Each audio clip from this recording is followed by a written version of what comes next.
Hey everybody, Stinger here. I want to invite you to a pretty cool podcast. Watch this film. Be quite nice.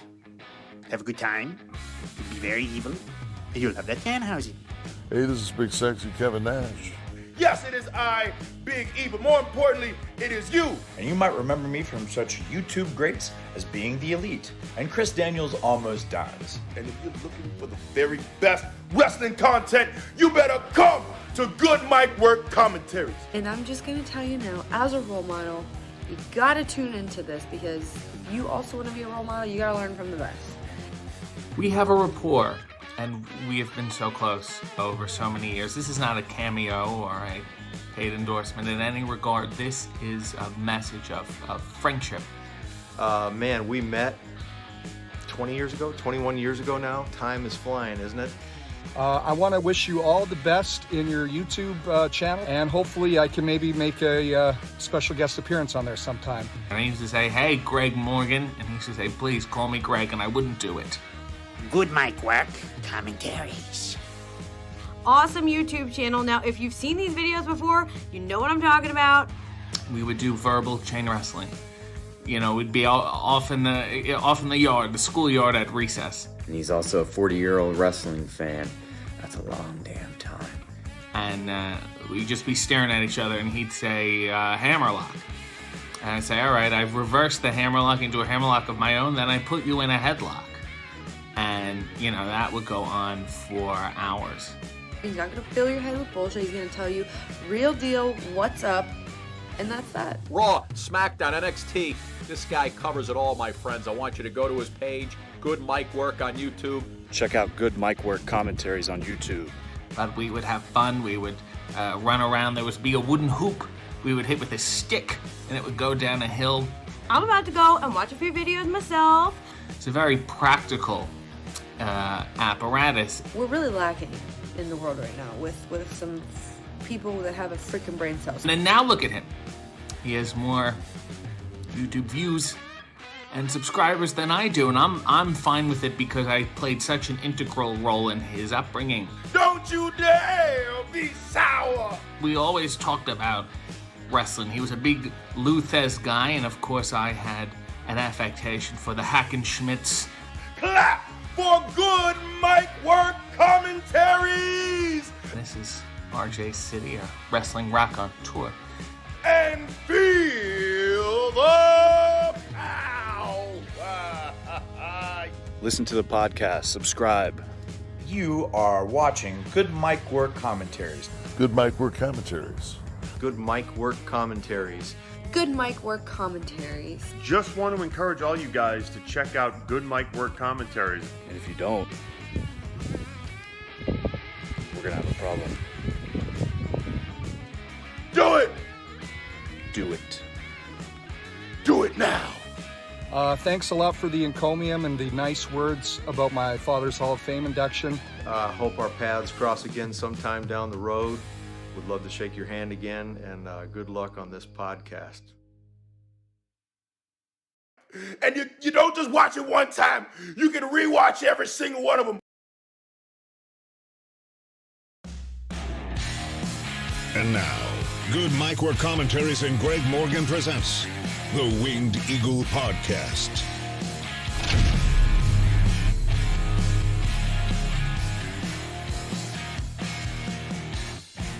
Happy weekend once again, everyone. What's going on? Welcome to your May 22nd, 2021 edition of the Winged Eagle Podcast. Greg Morgan back at you with another fun weekend of streaming here on the channel. And this is going to be a loaded podcast because we had a ton of news drop this week. We've got some really interesting wrestling results, some new champions to announce, and we got a couple of pay-per-views on the horizon. And those cards are shaping up as well, especially for AEW Double or Nothing. And there's just a lot to take in today. It's going to be a fun episode. Hope you guys are having a great afternoon, and welcome to those of you who are hanging out in the chat waiting for me already. We are going to get into things here because I only have about an hour and 45 minutes-ish to kind of bust out this podcast before I have to get my ass to work tonight. I haven't been to work in about 3 or 4 days, so I got to wrap things up relatively quick today, so we're not going to spend a ton of time bullshitting, but I will say hello to the chat, answer the super chats, talk a little bit with you guys and let you guys know what to expect from me this weekend, because there is a little bit of a scheduling change taking place this week that I got to inform you guys about. So we'll get into a little bit of that first, then we'll start with the wrestling news, then we'll roll on into some wrestling results, talk about Double or Nothing, talk about Hell in the Cell, last night's SmackDown, Aleister Black returning, all that stuff. Should be a real fun episode. Quick sound check. Let me make sure I can be seen and heard. We're looking good. Not sure if you guys can tell. A little bit different of a background going on. I took a couple days off from work this week and completely gutted my YouTube studio here. Put a brand new, fresh rug down, cleaned some things up, did some serious organization, and remodeled a little bit. And I documented the entire process and recorded a voiceover for it. So I'm going to be editing that this week, and it should make for a really fun video, some bonus content for the channel. I've dabbled in that before with the Jericho Cruise review and last year's wrestling memorabilia collection video that I did.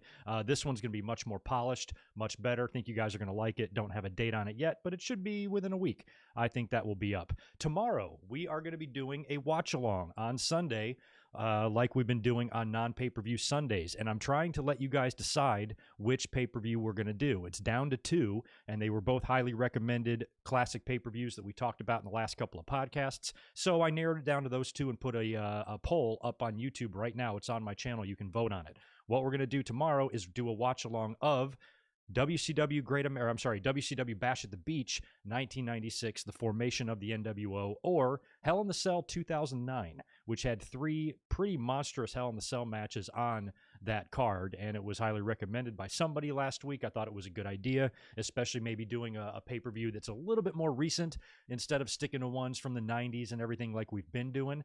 The last one we did was King of the Ring 1996, so if Bash at the Beach 96 wins the poll, that means we're going to be doing 2 reviews or 2 watch-alongs in a row from 2 shows that were just a few weeks apart. But right now, Bash at the Beach is winning.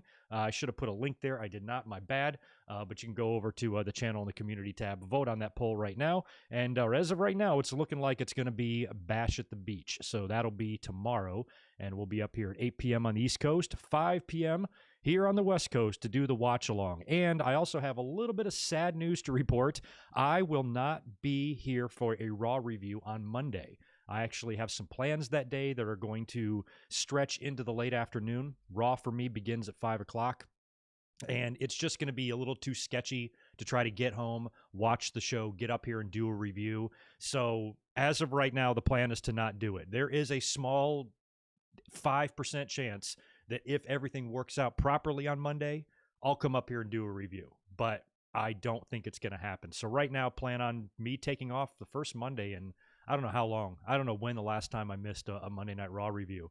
The way Raws have been, I don't think any of us are going to really suffer. Not a big deal if I have to miss 1 week. It's actually going to be a nice break to not have to watch that nonsense on Monday night. But if there is any possible way I can be up here, I'll be here Monday. But unfortunately, it's just going to be tonight and tomorrow for the watch-along, and that's it. So wanted to give you guys a heads up on that. And other than that, I just got to say hello to everybody that's here in the chat hanging out. We've got Ben and Nate and Jet the Hawk. How Wheezy is here. Good to see you, man. Good Saturday evening to you too. George Morris is in right away as usual with the $5. Hey, Greg, how are you doing? Dark Side of the Ring this week. Horrible episode. I actually thought this was kind of one of my more favorite episodes. That collision in Korea. Dark Side of the Ring was gnarly, man. And I've got a few comments on that and the Nick Gage episode that I'll talk about in a little bit. And this week, I believe it's The Ultimate Warrior. And we've got 2 back-to-backers going on. We got the A&E biography for Warrior tomorrow, and then I think Dark Side of the Ring on Thursday. So that's going to be kind of a contrast in stories there. I think A&E might do a fair amount of whitewashing when it comes to some of the more fucked up aspects of Warrior's career and life. Dark Side of the Ring might tell you what really happened. So it should be an interesting comparison, I think, between the 2 documentaries, and I can't wait to watch both. So I'll have a few more comments on the Dark Side of the Ring here in just a little bit. You go on to say that more Raws from 97, 98, 99, 2000, and 01 have been removed on Peacock. Sucks. Be safe. Will you be safe too, dude? I wasn't aware that more Raws were being removed. I guess there's a lot of those Raws. Those are the typical years that some of the more unsavory stuff or some of the stuff that Peacock might not want on their network is going to have to be pulled, which sucks because WWE made such a big deal about everything's going to be available and yada yada when they were in charge of it. But now, you know, they're at their mercy. So that's a shame. Luckily, I've got all these episodes in my own collection. Doesn't affect me any. But for the general public, that sucks. That stuff should be available on Peacock regardless of how, messed up the content is. They should have thought about that before they did it or before they signed on with WWE. Good to see as well. Beetle and David Brown, thank you for the update. We're all thinking about you in the past couple of weeks, and sorry to hear everything you're going through, and we definitely wish you the best. Ryan's in the house. Devlin Husband is here with the $5. Hey, Greg, got your podcast playing as I pack all my stuff. Moving into a new apartment. This will be my first place without a roommate. Oh, my God, dude. Living alone is bliss. I have had many roommates over the years. When I got my first place, when I was 18 years old when I had my first apartment. And within the first, between the years, I think 18 and 22, I think I had 3 roommates. Between 22 and like 28, I probably had another 2 or 3 more until I finally, and I lived on my own in between that time a little bit as well. But roommates are great for bills, but otherwise they suck. It's better to be by yourself. So congratulations. It is very awesome to be able to live in a place by yourself, because if you want to cook naked, you can. Just don't make bacon. Good luck to you, Devlin. Glad to hear that, man, and hope the move goes well. Living in Hawaii, how bad can it be, right? Charlie's here. What's up? And 5 more from Devlin. Also, love SmackDown as of late. Roman Reigns makes that show actually tolerable. I liked last night's SmackDown. I just love the Roman presentation still. I think that new theme song of his is fucking perfect. I love the way he came out there kind of like in the tracksuit, and he's just doing his thing. Roman is the best thing they got going. It's kind of funny. It seems like WWE really cares and takes time to make sure his character is over, but everybody else, it's just formulaic as hell. But at least they're doing Roman Reigns right, which I've said before. Go back and tell your 2016 self that. Go back in time, find a DeLorean, flex capacitor, go find yourself from 5 years ago and say, dude, you're not going to believe this. Roman Reigns is the man in 2021. Oh, and we have to all wear masks, and we can't leave our house. That too. But man, Roman's awesome. Mr. E, good to see you. Arthur, JJ, is that you? JL, I'm sorry. Mick Destiny, right on. I think that should be good for the pleasantries. Let me shoot over to the Patreon page and shout out these current supporters on Patreon: JJ Leg, Darren Piper, Nikita Abalakin, Chris Miner, Super Fluffy Toaster, Deshaun Robinson, Martin Can, Alex Dredge, Apron Bump, Dre Leggett, Alan Carter, Brandon Yelverton, Michael Tong, Nick Musser, Jimmy Anderson, K-Dogs, Kennel, Ryan Y, Devlin Husband, John Redifer, Claudio Clavadetcher, Daniel Rodriguez, Barry MK, Josiah, Mr. Steve, Scott Moss, John Riffle, Michael Cuomo, Naveed, Keith Salyers, and Blake Moran. Thanks, dudes, as always, for your support. Let's start rocking and rolling here so we can, get into this news, because there's a lot to talk about today. Holy crap, what a busy week. Now, last week, a couple weeks ago, I debuted a new segment that I'm going to do whenever I'm available, like a news brief segment, talking about any breaking news, any releases, anything like that. But that has to be dependent upon my schedule, provided that I'm home, I'm able to do it. I just wanted to have something up and ready to where I could kind of just, click the record button, pull the microphone over, and go if I had to. But unfortunately, I was in the middle of this remodel this week. So on Wednesday and Thursday, when these releases were happening, when the AEW Dynamite news was going on, I wasn't able to even come up here and do any sort of a stream because I was busy. So I felt that it was just going to have to wait until the podcast. So I think we should start with the news that was confirmed by WWE yesterday. They even announced this on SmackDown last night, opened the show with Sonya Deville in the middle of the ring with that Parade of Champions nonsense, which we'll talk about later. But she made the official announcement to the fans to the Thunderdome, that fans, live audience, a live crowd would be returning to WWE on July 16th, which I believe is a Friday.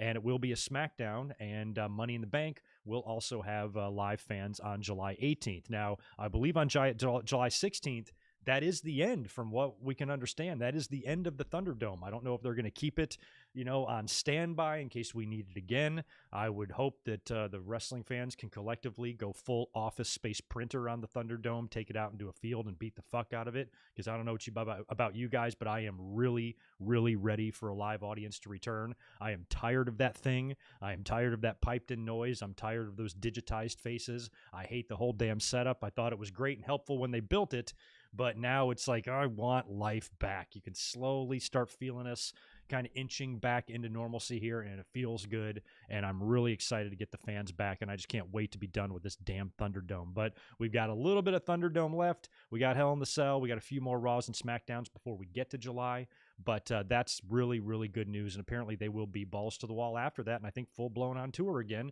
And SmackDown and Raw will be back in front of live audiences every week. Not sure if that's going to keep bumping from city to city, or if they're going to maybe scale back on it. Maybe, maybe do 2 or 3 Raws in the same building or something if you have to. Maybe even tape a few just so you can have an audience there, before going full blown. But from the way it looks, they're going all the way here. And this has also led speculation as to where Money in the Bank will be. Apparently Texas, somewhere in Texas is being reported right now, so maybe they'll use that to help promote next year's WrestleMania. Could be in Dallas, could be in Houston, wherever, but it seems like Texas is the location, unconfirmed, for Money in the Bank. And then SummerSlam, the location there is still very much up in the air. We originally heard Vegas, and then there were some rumors about MSG. I just don't think MSG is a really good spot for it. I love the Vegas idea, especially if it was outdoors. Now, Vegas in July, I live on the West Coast here. I know how hot and crazy this heat can get. And Vegas in the middle of the desert is ridiculous. It's a different type of heat than you'll find in Florida or Georgia or whatnot, but it's still 100+ degrees, middle of the day, not a cloud in the sky, no shade. You just being cooked and baked. You're going to have to build quite the big canopy and everything like that if you do an outdoor show at Vegas, or you just put it in the arena there, which I suppose is also a possibility. But it seems like Vegas is starting to be the likely candidate now, or the front runner for a SummerSlam location. Now, if SummerSlam is there, I would love for it to be outside and have this, awesome, welcome back type of feel. But, weather could play a part there too. So we'll have to see. But that appears to be the case, and I think that's really good news. So we have just under now 2 months until no more Thunderdome. Fans are back. It's going to be interesting when WWE starts hitting the road and going on tour. They're here every so often in San Diego for house shows. I never go, but if they're here again, maybe I'll go. And the next time they're up at Staples for a pay-per-view or a TV, maybe I'll shoot up there to go to that as well. I'm ready to do stuff. I'm ready to go places. So exciting news there for WWE. AEW is already going to have fans back. They've got they're going to have Double or Nothing at full capacity, which is also pretty cool. Provided the proper safety and everybody's, we're going to try this. We're going to try to open the world back up, see what happens. So hopefully all these dumb fucking anti-vaxxers don't keep fucking up the works for us, and we can get back to back to business here. So it will be interesting to see how the crowds are at wrestling shows, and and what the vibe is like. And if any of you go to a show, please tweet me, let me know how was your experience, what's it like, blah blah blah. It's going to be interesting, but I'm ready for the fans to get back, and they're going to be pumped. And I think Money in the Bank is going to be a pretty badass show with those fans back there. And as we get closer to that, we'll start talking about candidates, who's going to win those men and women's Money in the Bank. SmackDown in Houston, Money in the Bank, Fort Worth, Raw, Dallas. Could be. We'll see. That's a lot of Texas going on there. Speaking of wrestling companies and where they're going to be holding shows, AEW Dynamite is going to be moving to TBS starting in January 2022. AEW and Warner Media announced this, I believe, last Wednesday, and we had speculated that this might be the case because TNT wound up landing the NHL deal or whatever when everybody thought it was going to go to NBC Universal, which was going to put NHL on USA, which could bump NXT off of Wednesdays. NXT moved to Tuesdays, and then TNT got the NHL deal. So I'm assuming part of this move, or part of the reason for this move, is because of these NHL games. And we talked about that possibly happening when that deal was announced, because Warner Media does have more than one channel, and AEW can be moved. So that will be in January 2022. They're going to be going to TBS, which is probably in the long run, overall really not a big deal. Not sure what they're going to do about that title belt, but in the end, I don't think it's really going to take that much of a hit in viewership. WWE has changed networks multiple times. Think about how many fucking times SmackDown has jumped from UPN to Sci-Fi to BET to all these different channels that it's been on. You can't even keep track of it. So AEW doing this, I don't really think is that big of a deal. Fans can just as easily turn on TBS as you can TNT. If you have one of those guides, those interactive guides, usually those channels are in alphabetical order. So TBS and TNT will be right next to each other, along with USA Network right below that. So I don't really think it's going to affect anybody. And since we have this announcement so far in advance, AEW can just pull a WWE and just hammer this bullshit into our head for the next 7 or 8 months, repeatedly until we remember, and we're programmed to remember AEW TBS 2022. They got all the time in the world to promote the fuck out of this. I mean, WWE even filmed like commercials and vignettes of talent doing stuff to to hype the move to the new network. So I think AEW can probably do the same thing here, and in the end, it shouldn't really affect viewership in any way.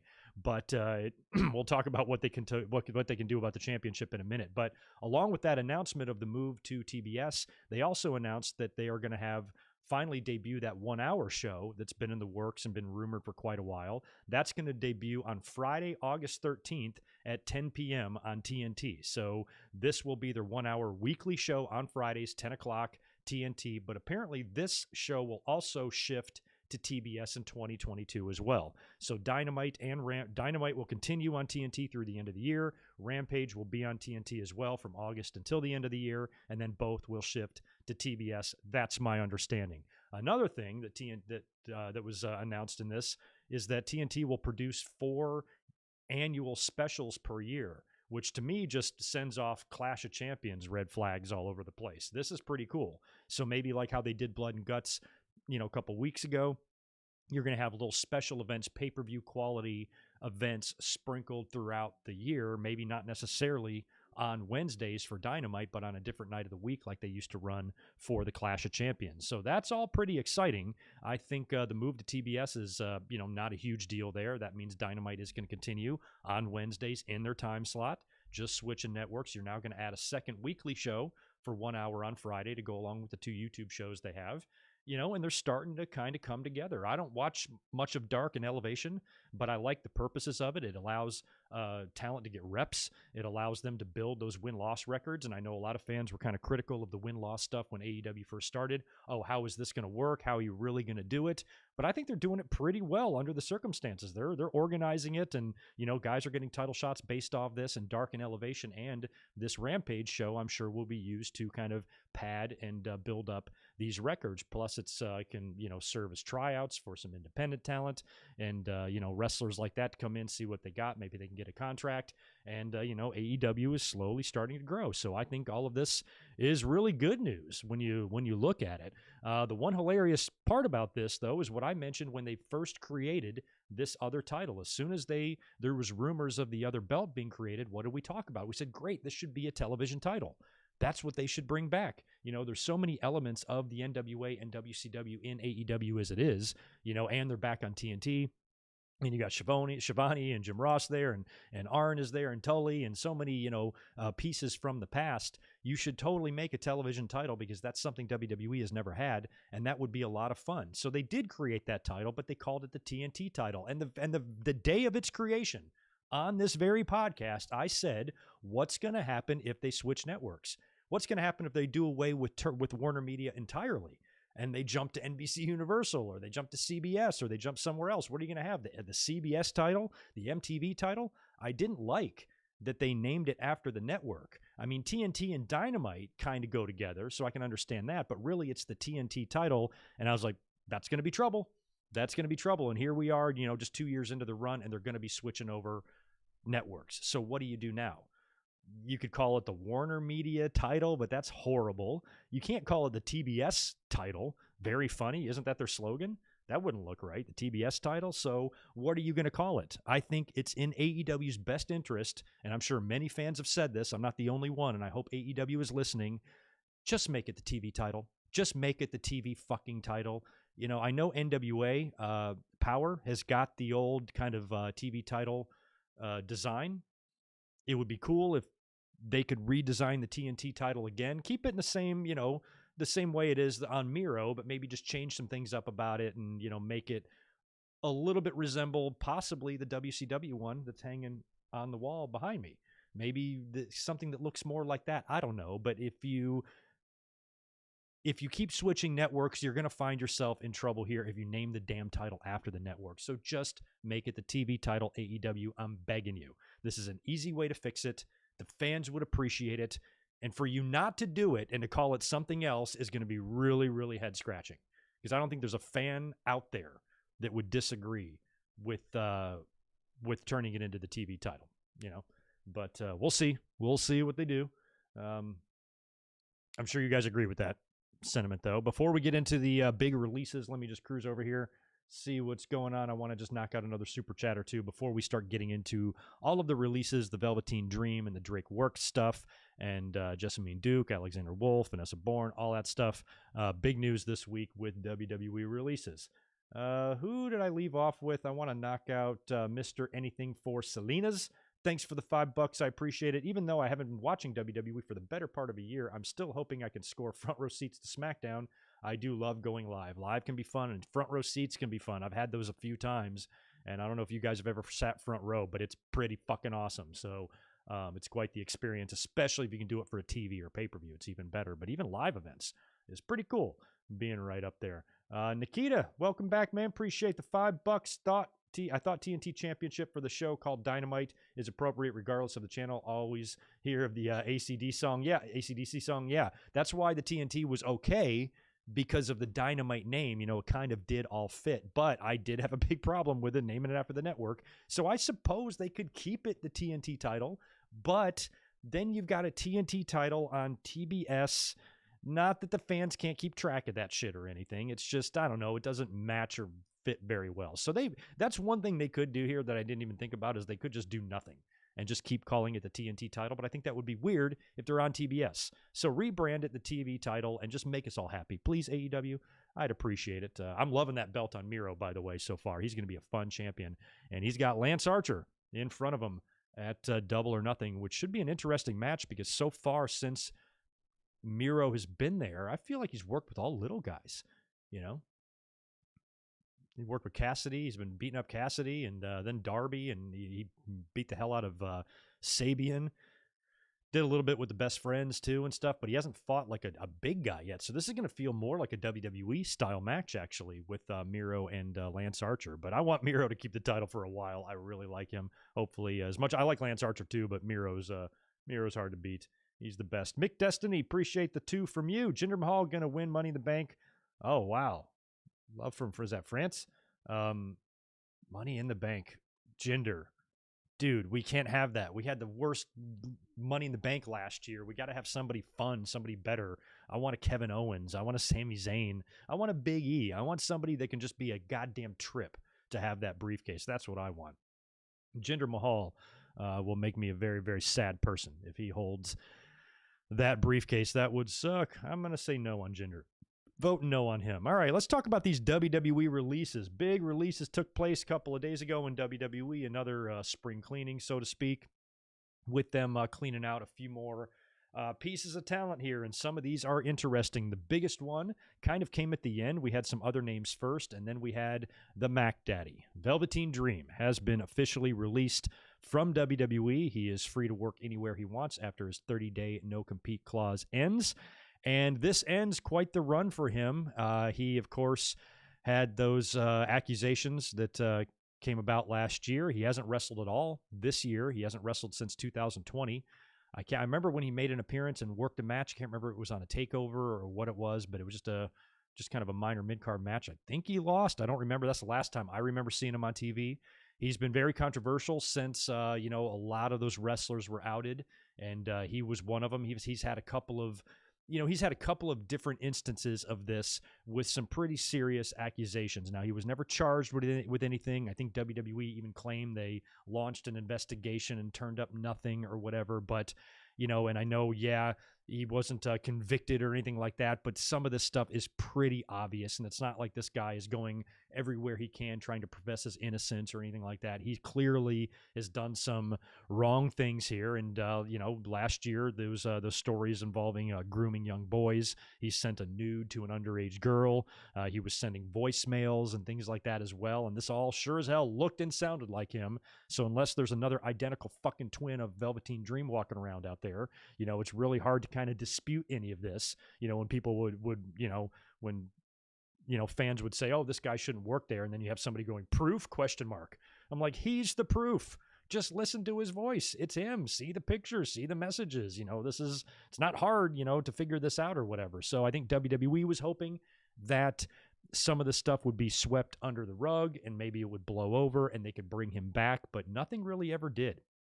The fans were, there was a lot of people, calling for his release, and it was going to be really difficult for any fan to take him seriously as a wrestler anymore, get behind a push, and justify WWE doing it. So I think WWE kept him around as long as they could until they realized there was really nowhere to go but to release him, and that's a shame because, if this guy wasn't such a jerk off, he's immensely talented and he's so young. And back before all of this happened, I remember saying out loud, that dude is the future. He has got everything. He's a great talker. He's charismatic. He's ridiculous in the ring. He's extremely athletic. He's so well-rounded as like a modern day performer, and he can do things, that we see more of now in more modern wrestlers. And he can combine, that charisma and everything in the gimmick. And he's ridiculously young, stupidly young, with an entire career ahead of him. So if anything, I'm heartbroken that, personal decisions and bad decisions are going to affect the rest of this guy's career. The sky was the limit for him. There is no reason why Velveteen Dream couldn't have been walking down the aisle, main eventing a WrestleMania at some point in his career. That ain't going to happen now unless this guy gets severely rehabilitated somehow and is able to redeem himself and come back or whatever. But there was really no other option for WWE other than to release him. And you could tell they didn't really want to because they invested a lot in him too. So I think that's why they did keep him around for so long, just to see if it was possible they could still use him. Apparently he was, showing up at open rings and they were maybe grooming him to be a trainer if they weren't going to keep him on TV, trying to keep him in the fold. But, in the end, they decided to let him go. There's other stories that are floating around out there that I saw Sean Ross Sapp tweet about yesterday about hoping to get somebody on record to confirm some story. It has something to do with cell phones and recordings and bathrooms, and I don't know what the fuck, but there's some dirty, nasty story going on there that's yet to be dug up, at least from what I've seen, and it doesn't sound good at all. Whatever we wind up hearing about it, it's going to be bad. So I think all of this probably played a role into this guy getting let go, and he deserves it. That's the problem with young people. They're stupid and they make stupid decisions. And sometimes somebody as talented as Velveteen Dream doesn't realize how talented he is, doesn't realize the opportunity that lays before him and how lucky he is. And the fact that if he just keeps his nose clean, plays his cards right, and just acts like a professional, there is no reason why he can't be one of the most successful wrestlers in modern history. All down the shitter now because of just sheer stupidity. And that's what can be frustrating. So I don't believe, that anybody's beyond rehabilitation. I hope he gets the help that he needs. I hope he becomes a better person. There was one WWE employee that came out and said that he was the most unprofessional person he had ever worked with. Sounds like this guy's had behavioral problems backstage as well. Cocky, arrogant, that can happen.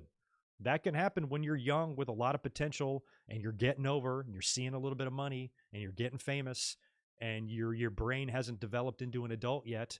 I don't know how I would be if I had was super over and become on TV and becoming a champion and making money and everybody was talking about I'm the future of the business. If all of that was happening to me in my 22-year-old brain, I wouldn't be doing what Velveteen Dream does, but I'm not sure if I'd be able to handle it well either. Who knows? But, young people really kind of can struggle with that, and it can turn and morph into attitude problems. They can come across as arrogant, rubbing people the wrong way, very selfish, very just kind of oblivious to reality.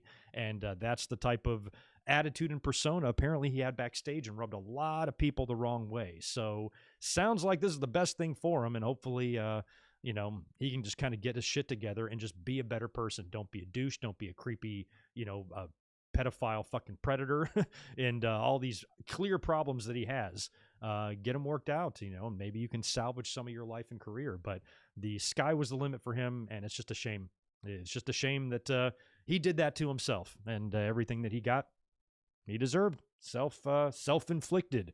Speaking of self-inflicted, our favorite referee, Drake the Moron Wirtz, was finally let go from WWE, finally, just flat out fired.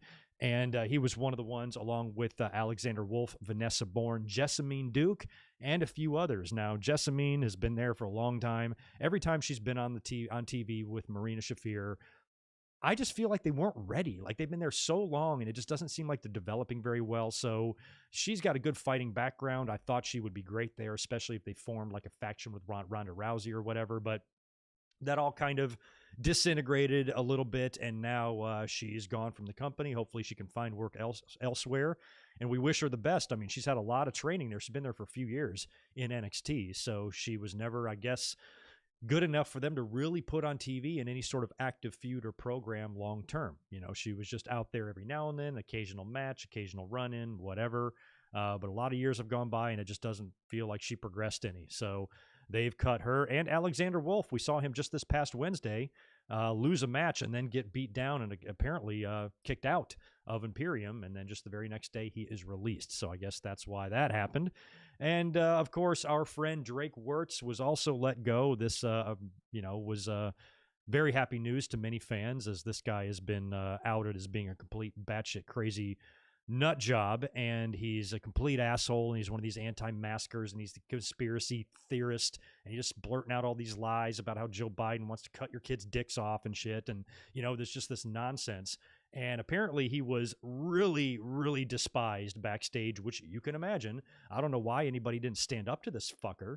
Apparently there was some story about him walking out of Triple H's Black Lives Matter. Let me guess. All lives matter, right, Drake? I can already tell. I can already hear his stupid fucking voice saying that.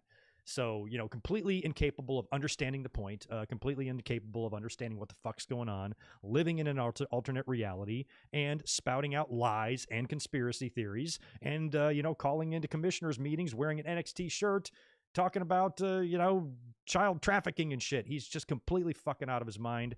Fightful Select followed up on some of this and had some crazy Drake stories to share from some of the WWE roster. I found this hilarious. And I also found none of it surprising. It reads, Drake Wuertz has gone from WWE, and the NXT roster were not short on words about his behavior. In the wake of Drake's backstage NXT County Commission video and news that he wasn't allowed in the CWC for weeks, more people that had spoken about him off the record were more willing to go on the record. Several names at the Performance Center claimed Drake had nuclear heat brought on by himself for the better part of a year. This follows instances where WWE had to warn him about attending events without a mask and not being vaccinated, and several quote attempts for political plays were told. In regards to political plays, the roster was well aware that Drake had been trying to position himself for certain roles within the company and was willing to try to put heat on others to get there, and attempted this numerous times.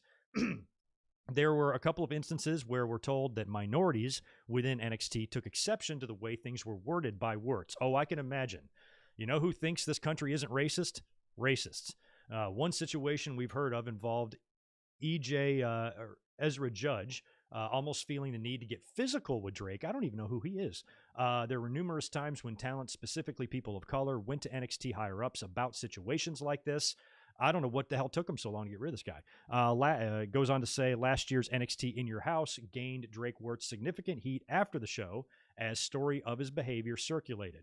Triple H gave a speech in the middle of the Black Lives Matter movement, which saw him say that all people, races, genders, and religions were welcomed. We were told that when religions were mentioned, Wuertz's attitude immediately changed, and he aggressively gathered his belongings and left. Sounds like a really stable guy.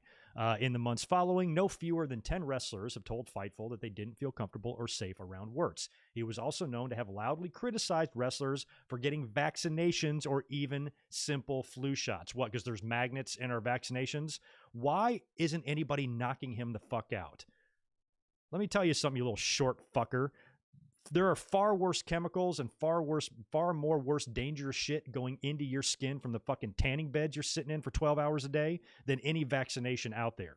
I mean, how dumb do you have to be to think there's little microscopic robots and magnets and tracking devices flowing in our veins? Does the government really need to know what you're doing? You're going to Costco, and buying a God knows what. I was going to say something a little bit pornographic there, but who cares what you're doing? And it's not the case. This is the problem here, is that everybody like this thinks that America is the only country that dealt with COVID. This is a worldwide pandemic. Every country, every human on this planet is dealing with this, not just us. They're so in their own little bubble of Jesus and Bibles and freedoms and guns that they have no concept that this is a global thing, not just here. Everybody across the globe is getting vaccinated. Everybody needs to get vaccinated to, ensure safety among the human race, but yet they're so wrapped up in their fucking their fake patriotism that it clouds their judgment and it makes them goddamn crazy. And it's frustrating because they're the ones that are going to hold us back.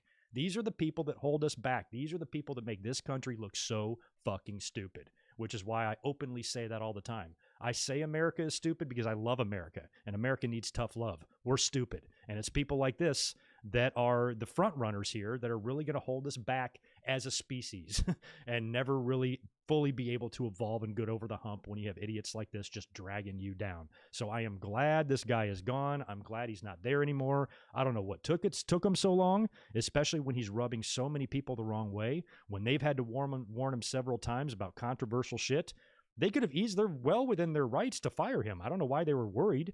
They were worried they would get some backlash, when this guy's clearly terrorizing and harassing people that are probably much bigger than him.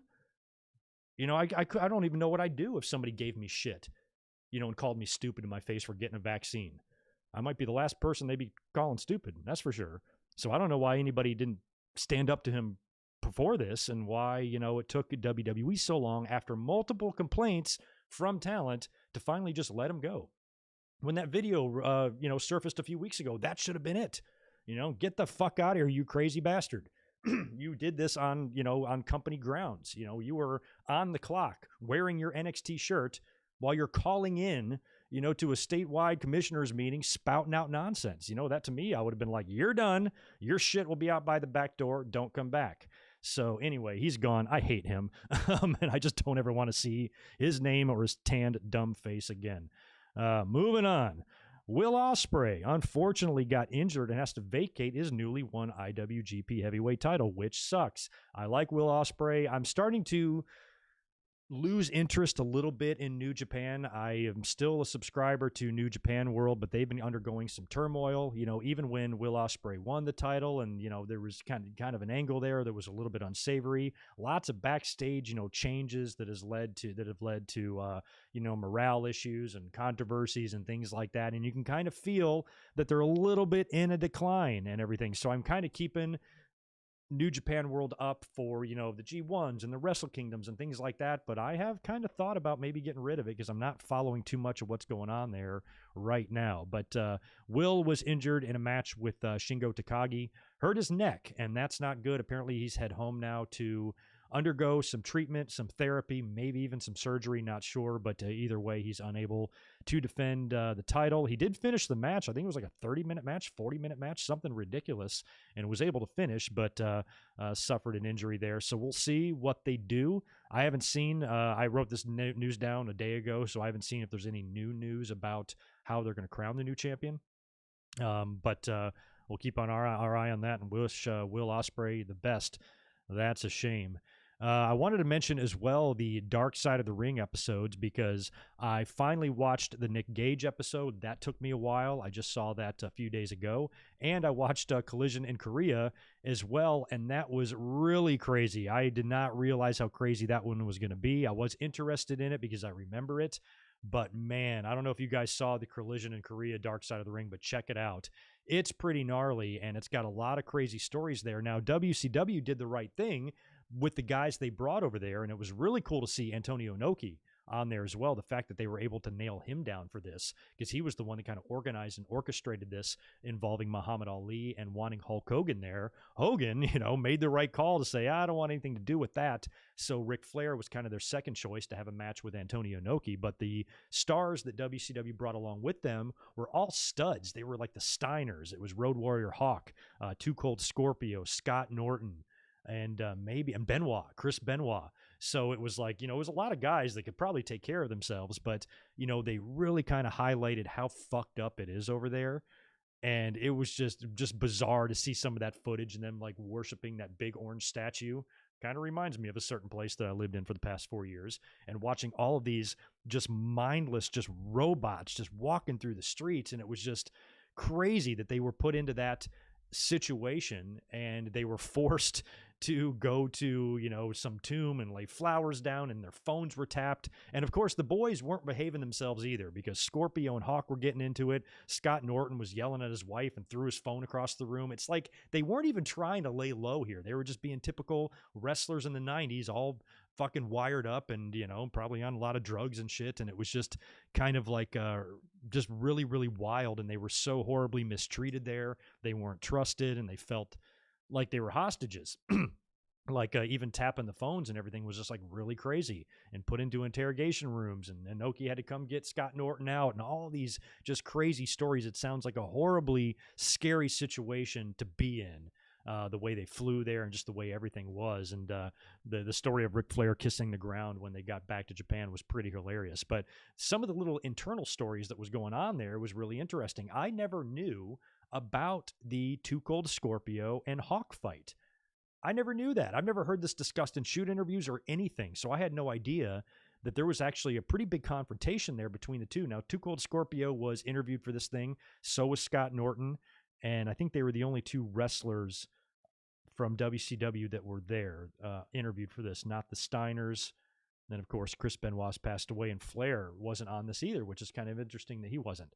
So Too Cold Scorpio talks about the beef that him and Hawk got into, and that they got into a scuffle on the bus, and Scorpio basically says, I kicked Hawk's ass, which I'm listening to this and I'm like, for real? I mean, Hawk, I've always thought, is one of like the toughest, scariest dudes in the business. He beat up Randy Savage, according to, you know, the rumors and stuff. So, you know, he's a pretty tough guy. And Scorpio, not that he's not tough, but I was surprised that Scorpio beat the shit out of him as much as he did.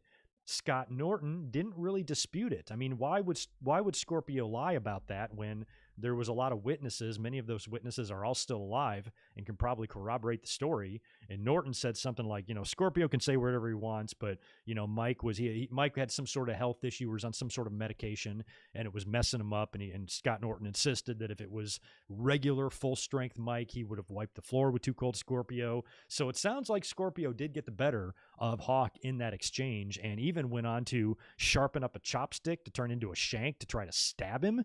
Like, what the fuck, man? These are just crazy stories.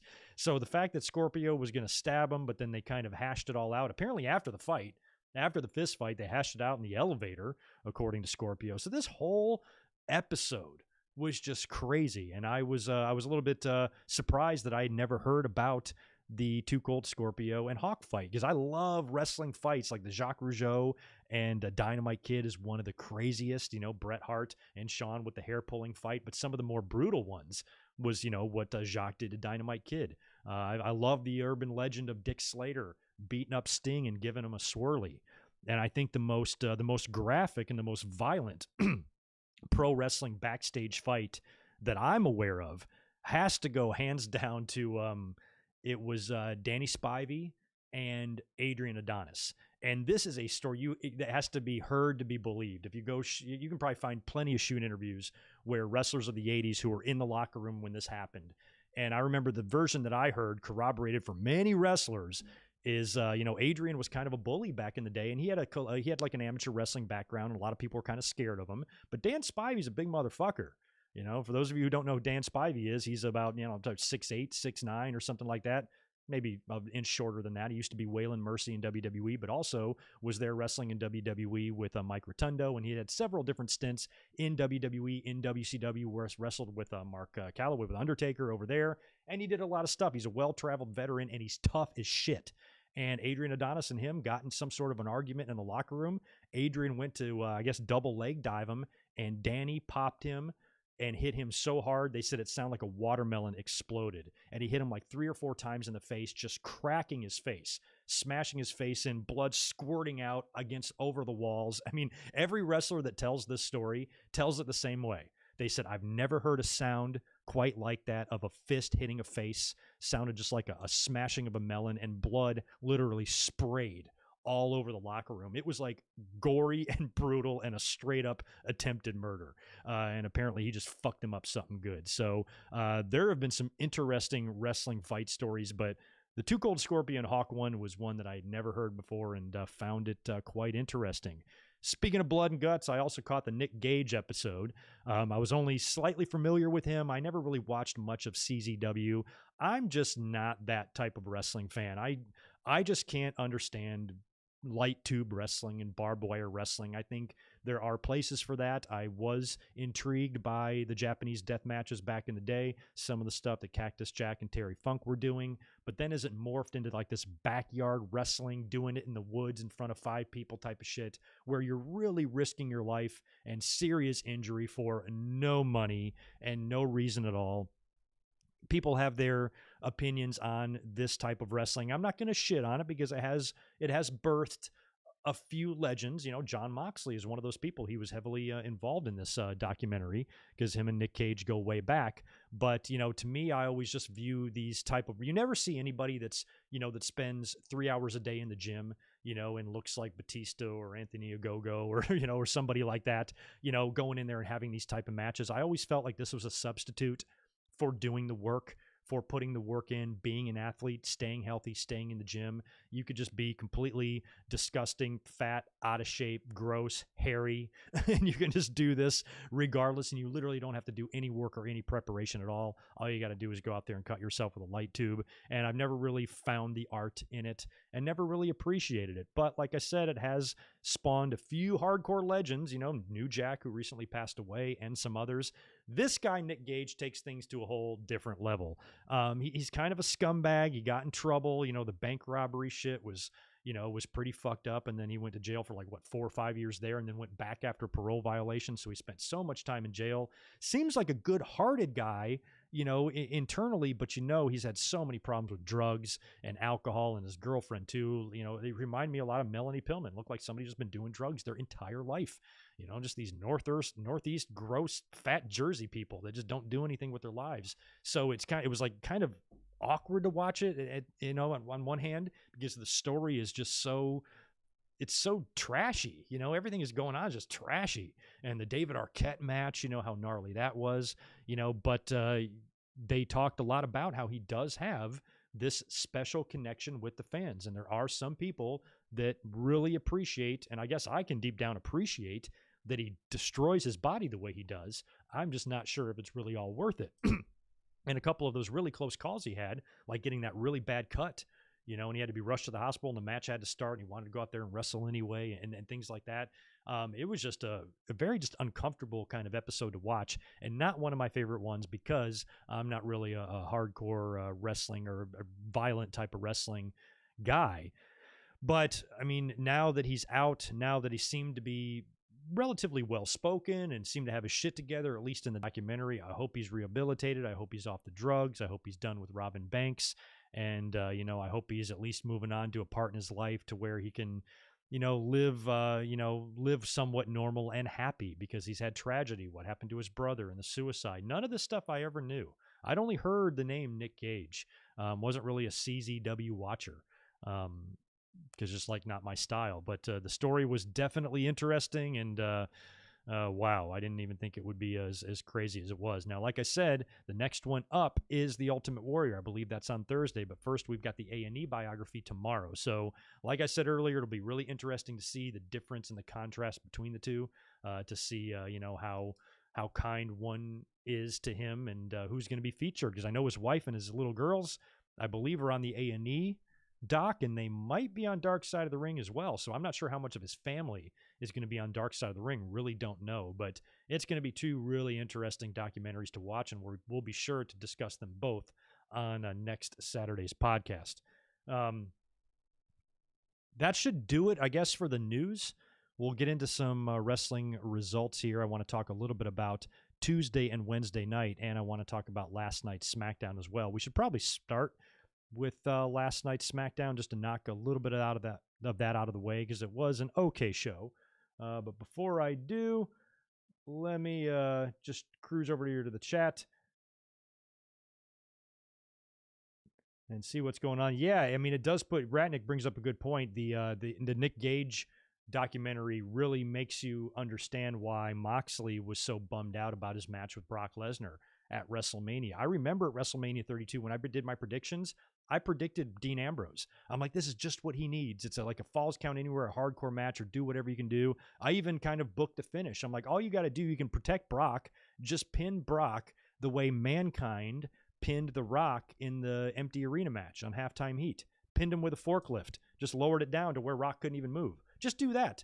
Dean Ambrose at the time, the Lunatic Fringe, he was off his rocker. He was the exact type of guy that could have done something really creative and come up with a really creative way to beat Brock Lesnar, to where Brock Lesnar could just come out on the next night on Raw. I'm like, you ran me over with a dump truck. That doesn't count, kind of thing. But at the same time, it gives Dean Ambrose a victory over Brock Lesnar at WrestleMania, which would have been huge for Dean Ambrose's career.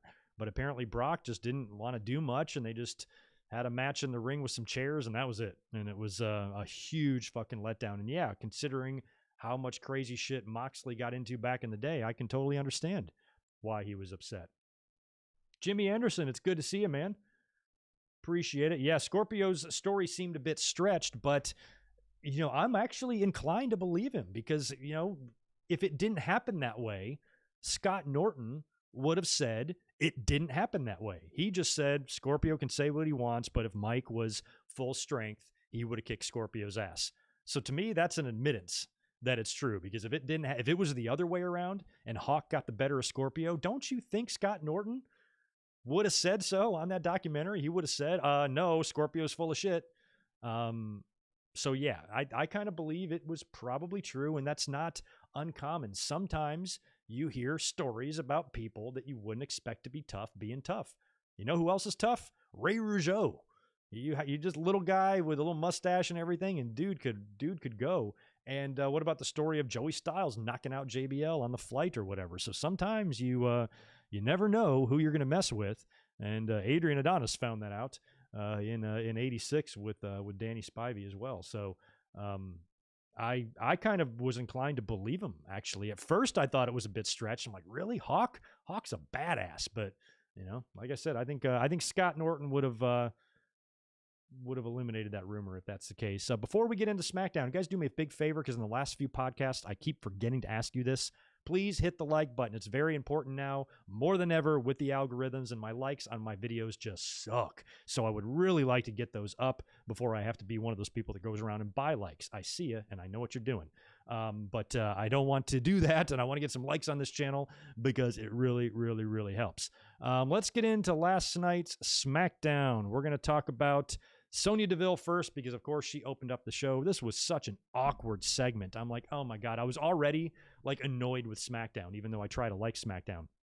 So I'm watching this. Sonya's out there. She's there to announce that live crowds are returning on July 16th, like we said. But for some reason, she has what they're calling a parade of champions out on the stage. It's all the current champions on SmackDown. You've got newly crowned tag team champions Rey Mysterio and Dominic Mysterio out there. You've got Bianca Belair, Apollo Crews, and Natalya and Tamina are all out there, and she's introducing them all individually, and they're all doing their little thing with the belts or whatever. And one notable absence from this is Roman Reigns. Paul Heyman comes out and says Roman is not going to do this shit. He's going to do it on his own time. And then later on tonight, we're going to have a parade of champion, and Roman's going to come out there by himself to just parade himself out there. So it was cool that Sonya kind of made that announcement to the Thunderdome that live crowds are going to come back, because she's basically like, hey, guess what, Thunderdome? You're out of here. And then they're like, yay. And the dumb piped in cheers, which was so stupid. But it was still cool that she was put in charge of kind of making that announcement. And with Roman not being there in the parade of champions and all that, I just didn't even understand the point. Couldn't she have just said that and not had to have the champions out there? Why just the champions and not everybody else? Just really weird stuff. So anyway, after Heyman leaves, Bayley winds up sliding in the ring, cutting a promo, talking shit about Bianca Belair and Natalya and Tamina. They run down to the ring, big brawl. Shayna Baszler and Nia Jax show up and wind up having a big brawl with each other. We go to commercial, and you know what that means. 6-woman tag when we come back. Big surprise. So we've got Bayley, Shayna Baszler, and Nia Jax taking on Bianca Belair, Natalya, and Tamina. Shayna Baszler chokes out Natalya for the win. Big surprise there. So it appears that Shayna Baszler and Nia Jax will be together longer than the New Day. I thought for sure this was going to be the end of them, because I think they even didn't they get the rematch on Raw and they lost it. So I thought that for sure would be it. Now you've got a situation where the former champs have beat the current champs, which means, guess what? Another match.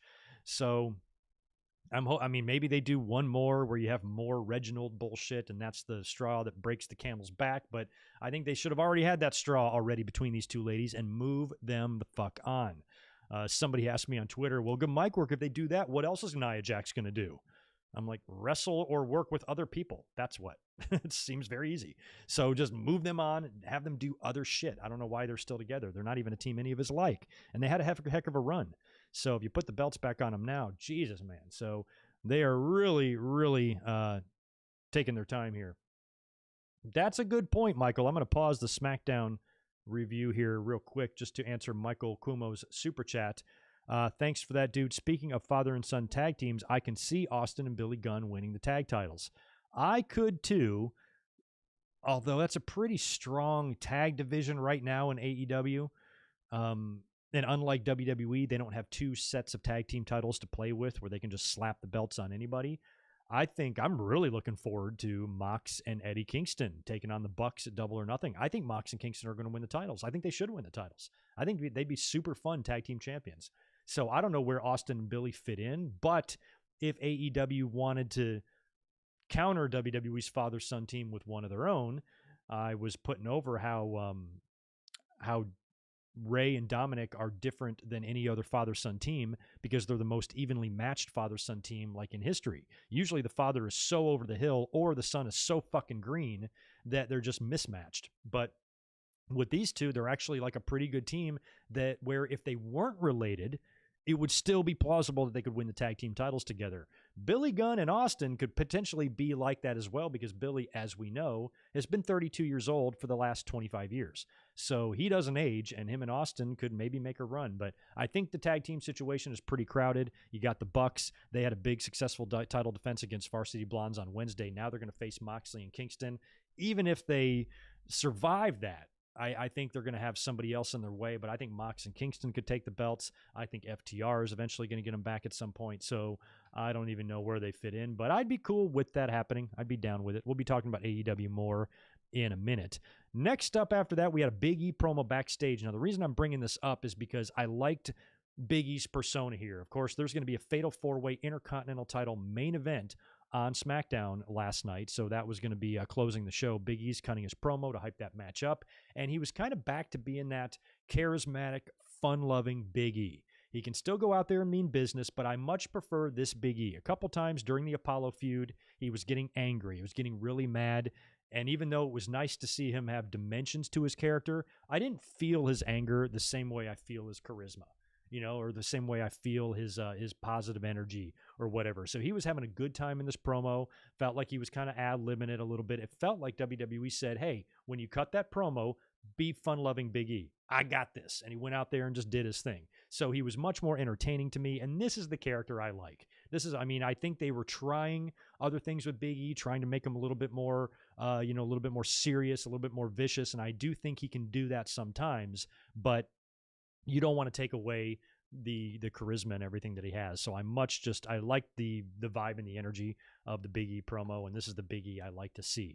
After that, little foreshadowing here, we would get another Aleister Black vignette, reading from the book or whatever. I wasn't paying much attention to what he said. I think he just said he's going to win matches and stuff. After that, we get Baron Corbin coming out to the ring, cutting a promo. I guess he's mad at Shinsuke Nakamura for stealing the crown or whatever, and he starts talking about the behaviors of a real king. And then he's interrupted by Rick Bugenhagen, or Rick Boogs that he's calling himself. Finally, they are sticking this batshit crazy motherfucker on TV. I've always wondered when he was going to turn up.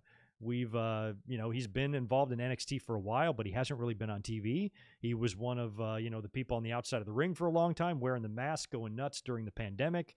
And he's been pretty funny on social media. He's extremely high energy. He's extremely charismatic. He's got a good look. He plays the guitar. And he's basically like heavy metal Elias, basically. So I kind of thought we would see him debut and do some stuff in NXT prior to seeing him on the main roster. But they've, much like Elias, moved him right up. Like Elias, back when he was Elias Sampson, didn't spend a ton of time in NXT.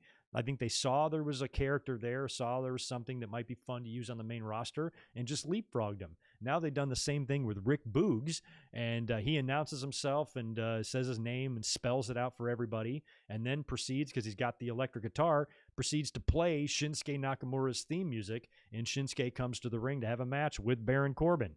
Boogs stays on the outside during the match, climbs up on the announce table, starts, just blaring on the guitar, distracting Baron Corbin, allowing Shinsuke to roll him up for a win, distraction roll up with Boogs on the outside. So I'm kind of excited to see him, but at the same time, I would have almost preferred him in NXT because I think he can get more over in NXT. What I see them doing with this guy is just what they do with Elias, and I think it's going to take about 6 minutes before they have this guy feuding with Elias in some way. He might turn, when all this shit is over, he might turn up on Raw, or maybe they move Elias to SmackDown at some point, or maybe they want to make each other's counterparts on each show. Raw has Elias, SmackDown has Boogs, and then at some point they kind of come together for, a duel or a match or a rock-off or whatever.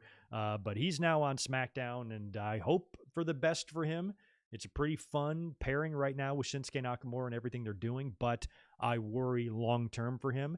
And I think if he was in NXT, where they just spend a little bit more time developing stories and maybe writing shit for people to do, and not just coming up with shit during lunch that day, and having more of the future in mind, I think he could get over a little bit more with the NXT audience. But he's on SmackDown now, assumingly to stay, unless this is a temporary thing. He's going to be with Shinsuke just for the duration of this little program, get him some main exposure, some TV time, then move him back to NXT to do some stuff there before going back to the main roster. They could do it that way. They've done it like that a time or two before, I think, with some talent.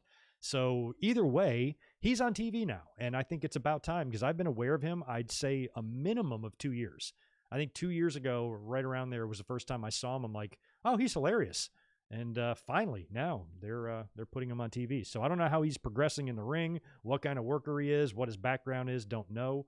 But he's got a ton of personality and a ton of charisma, and he was pretty entertaining last night. So welcome to SmackDown, Boogs. After that, we go backstage to see Sonya Deville with Jimmy Uso and Jimmy Politics to have a tag team match versus the Street Profits next week with Jey Uso, that I guess will launch them into title contention if they happen to win that match. So Jimmy's going around trying to further the team, getting these matches made. After that, we go to the ring for Paul Heyman to have the Parade of Champion. He brings out Roman Reigns. He touts all of the people he beat, including Edge and Daniel Bryan, stacking them on top of each other and pinning them at WrestleMania.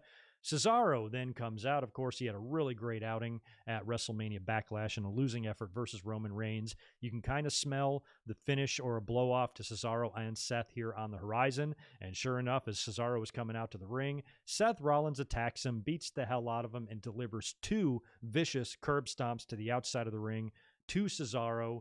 And they were making it very intense with Seth in terms of like his eyes, see what you made me do, and commentary was putting over his eyes, look at Seth's eyes. So he's kind of like a madman now. He wants blood. He's out for blood. These two guys hate each other, and they're really trying to make this, they're trying to really fast track this feud to be vicious. You want to know why? Because we have Hell in the Cell coming up next month, and you need some fucking matches for that. So based on what we saw here, I don't think anything was announced last night, but based on what we saw between Seth and Cesaro, you would assume that this match is going to have to be in the big red fence, right? So next week on SmackDown, I think Cesaro will come to the ring and say, okay, Seth, you want to attack me, you want to have a fight, you want to have a fight to the death, then why don't we do it in the best, the one place that we know we can get it done, Hell in the Cell, and that will not be a bad match. Hell in the Cell between Seth Rollins and Cesaro, I think, can be really fun. I think Seth and then Ambrose had that great one a few years back. I think Seth and Cesaro definitely can. So I feel like, unless I'm completely misreading something, that's what they're going to do there. And I think they'll also probably put Bobby Lashley and Drew McIntyre in a cell as well. And then I think Roman Reigns will just work someone else, but I'm not really sure. But it feels like those are the matches they're going to be putting in the cell. I don't know if they're going to put any women in there. They might put Charlotte and Rhea Ripley in a cell. That actually might be good if fans can just, try to put their extreme hate for Charlotte on the back burner for a second and actually think about the match inside of a cell and not worry about who wins and loses and just think about the match, could be good. And hopefully Rhea Ripley will pick up the win there. But I don't know if that's really possible. I don't feel like a Hell in the Cell match is really needed for those two, but you could, and who knows how many we'll see. But definitely feels like Seth and Cesaro are heading in that direction. After that, we had Dominic taking on Robert Roode, so here we go again. With this shit, the Dirty Dogs are going to wind up getting a tag team rematch, I'm sure. Dominic beat him, won with the frog splash. I was assuming they would pin yet another champion here and have Robert Roode beat Dominic, which would then lead to probably a title rematch somewhere in the future. But since Dominic won here, I would hope this issue is over, but I'm sure it's not. I almost can guarantee you next week we'll get Dolph Ziggler versus Rey Mysterio. It's what they always do. When there's tag teams feuding, you have one singles match one week, and then the other two guys wrestle the next week. It's same thing every time. So we'll probably see that next week between Dolph and Rey. Dolph might pick up the win there, and then maybe that will get the rematch for the Dirty Dogs down the road. But I'm kind of hoping the Usos wind up beating Dominic and Rey. But before that can happen, they got to be on the same page. And Jey Uso apparently was pretty mad at Jimmy for going and making that match with the Street Profits next week. And Jimmy was like, come on, man. I'm just looking out for the team. I'm looking out for us. Just trying to look out for our future. And he goes, why did you make that match without telling me? So he's all mad. And then later on, Roman and Jey are in Roman's very beautiful little dressing room there. Roman is giving him more shit. And Jay's like, I had nothing to do with that. Jimmy made the match on his own or whatever. So Roman's just always mad at them. So I don't really know why. But I guess next week we're going to get Jey and Jimmy, the Usos, taking on the Street Profits. If the Usos win, that could bump them up into title contention. And we might see them grab the tag straps. I think we should. I hope we do. That was what I originally said as soon as Jimmy Uso came back. I'm like, oh, man, put the tag titles on them and have the whole family up there with gold. Should look pretty awesome. And I feel like even though there's a lot of peaks and valleys to get there, and Jey and Jimmy are not exactly on the same page, and Jimmy is really hesitant to become Roman's bitch, I think in the end they probably will find themselves on the same page together and be a unit. At least I hope. Because I think they'd all look pretty good together. And finally, that leaves us with the main event, very long main event, nearly 30-minute long main event here, fatal four-way for the Intercontinental title. Apollo Crews defending against Big E, Sami Zayn, and Kevin Owens. This was a really good match and a really fun match. I counted at least 2 commercial breaks here, and it went damn near a half an hour. In the end, lights went out. Aleister Black appears. I guess they lit him up or whatever, kind of in the darkness. I can't remember if they had music playing or not. He appears in the entranceway. Everybody's kind of distracted. He gets in the ring, hits Big E with the black mass, and allows Apollo Crews to pin Big E for the win. So Aleister hit the ring, targeted Big E. I guess that's going to be your feud now going forward, and he is officially back. So I kind of like the way they ran the vignette for him earlier, making you think they were just going to that's just another vignette to, signify that he's coming and we're not going to see him for a few more weeks. And then he just out of the blue debuted. This is not where I envisioned him showing up. I thought his debut would be completely different than this. So at least for the surprise factor, I guess I appreciated this because it was a way to also keep the Intercontinental title on Apollo Crews. And now it sets up Big E with, I guess a program here with Aleister Black. And I just hope they do something decent with him. I don't know if I want to see Big E get beaten in anything either, but I think Aleister is good enough and is awesome enough that he should be, kind of world title contender in the company, and they never really have put him there. So hopefully this will be it. He looked pretty good. We haven't seen him in the ring in quite some time. Still throws that black mask like it's nobody's business. So I'm excited to have him back. Hopefully it actually amounts to something. And now with the reports that Zelina Vega is back in the fold, maybe there's some better feelings between all parties here, and WWE will actually care about pushing Aleister Black. We'll have to see. We will have to see. I like him, and let's get him on the right track here. But Big E is an interesting choice for a first opponent to me. Anyway, before we get into, let's talk about NXT real quick, because I'm not going to spend a ton of time on it, but I do want to talk about Dynamite a little bit, because we had a title match on there, a couple of interesting matches and segments, and a big Double or Nothing card that now has, according to me, 1, 2, 3, 4. I've got 8 matches written down for Double or Nothing, so it's looking pretty good so far. So we'll talk about that in a minute, but first I want to mention NXT. Rating came in at about at an even 700,000 this week, so not a horrible number, but kind of in line to where they've been. A couple of matches I want to talk about here, including the opener. Toni Storm versus Zoe Stark. I think Zoe Stark is fantastic.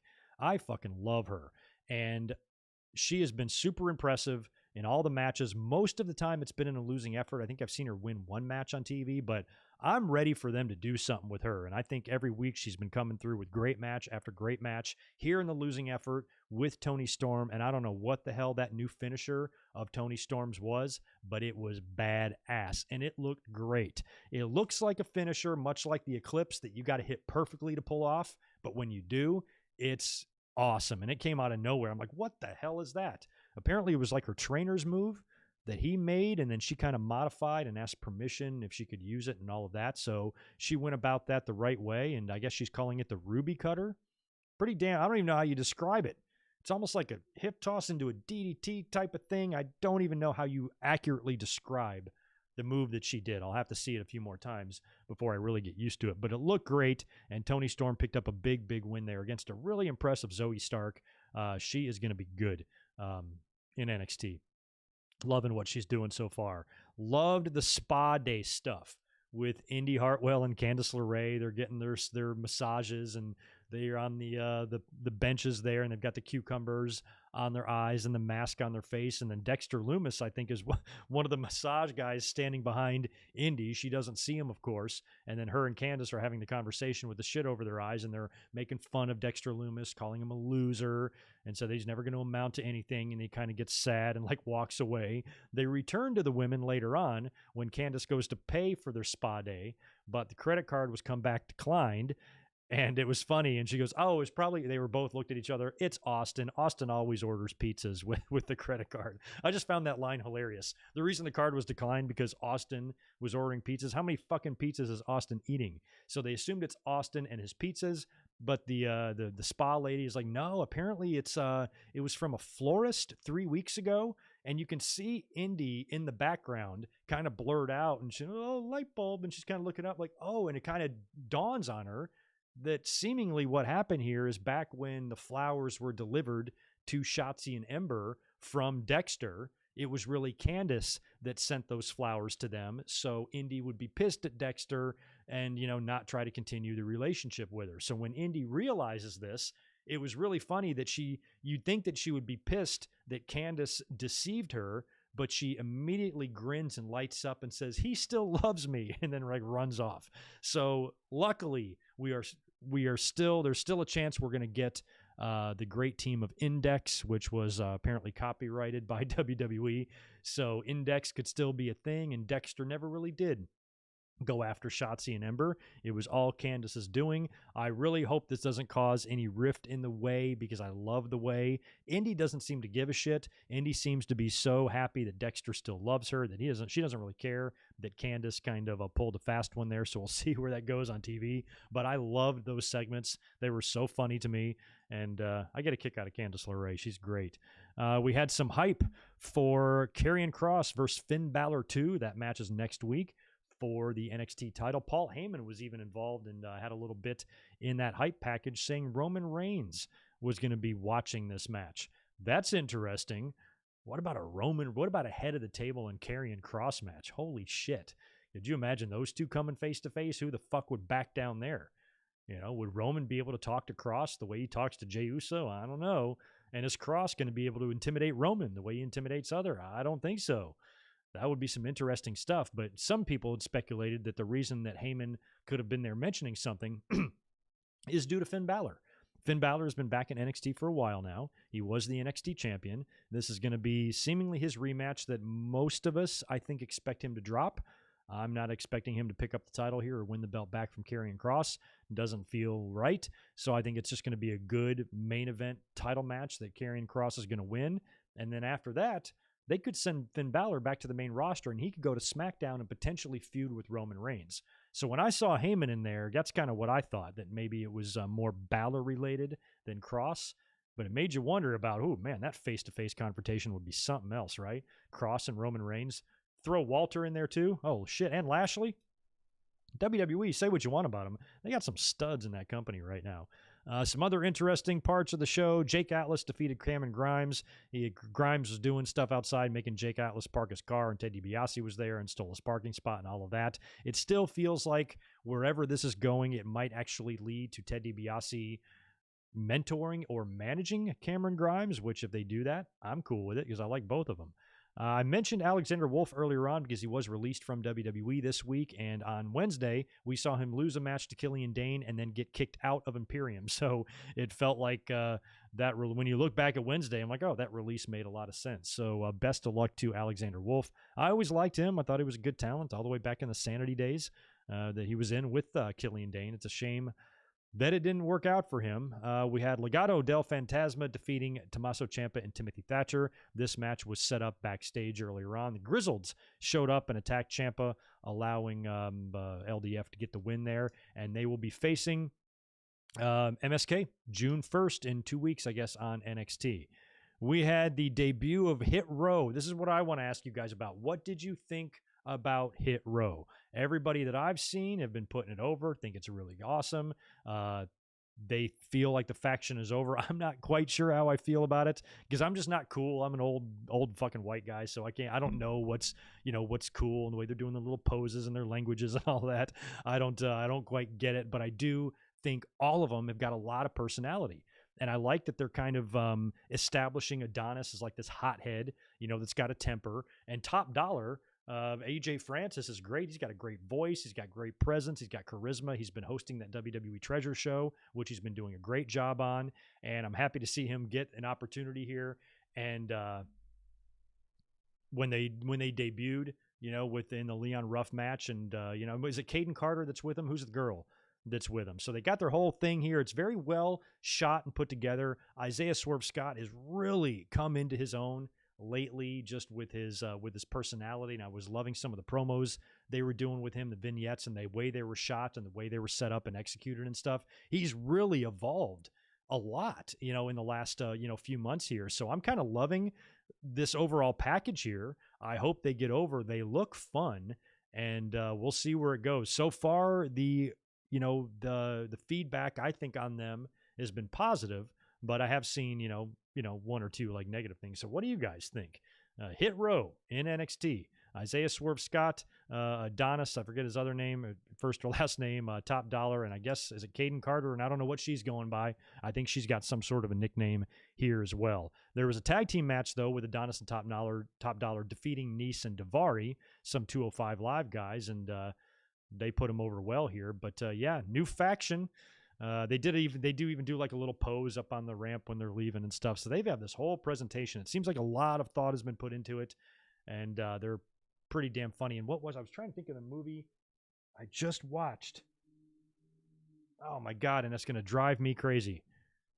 When Hit Row debuted last week or whenever it was in the match, the Falls Count Anywhere match with Leon Ruff, and Leon Ruff dove into Top Dollar's arms and he yells out, "You must be outside your mind." I just heard that on a movie, a really old movie. What the hell did I watch? And I saw it and I'm like, oh, that's where he got it from. But now I don't even remember because I have a horrible, horrible memory. But anyway, Hit Row is here. What do y'all think about him? What the F is Hit Row? You got to watch NXT and find out, Mr. E.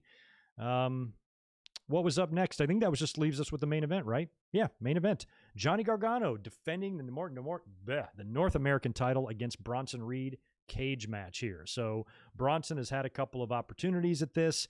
It felt like this was going to be his night. He's a great big man. Ever since I saw him last year on TakeOver wearing the Bam Bam Bigelow inspired gear, I was on board with this guy. He's great. So I kind of felt like the writing was on the wall here for Johnny, especially with, a good portion of the way out getting a spa, that, his title could be in jeopardy here. Probably my favorite part in the match when he hit a Poison Rana on Bronson Reed. Johnny Gargano, who's the side of one of Bronson Reed's legs, hits him with a Poison Rana. Good stuff. Austin Theory is out there to try to help out, though, Johnny Gargano, slamming the door on Bronson's head and really being a nuisance, climbing up the cage and trying to stop him, and Bronson punched him off, but in the end, Bronson's able to overcome all of this. He hits his top rope tsunami splash onto Johnny Gargano's back, because I guess he was laying on his stomach, which is crazy. Rolled him over, pinned him for the win, and is your new North American champion on the 14-year anniversary of his very first match. So I wasn't even aware that he had been around that long. That is a long time, 14 years. So really happy for him. He's a fun, big, burly, athletic big man, and he's now your North American champion. So congrats to Bronson.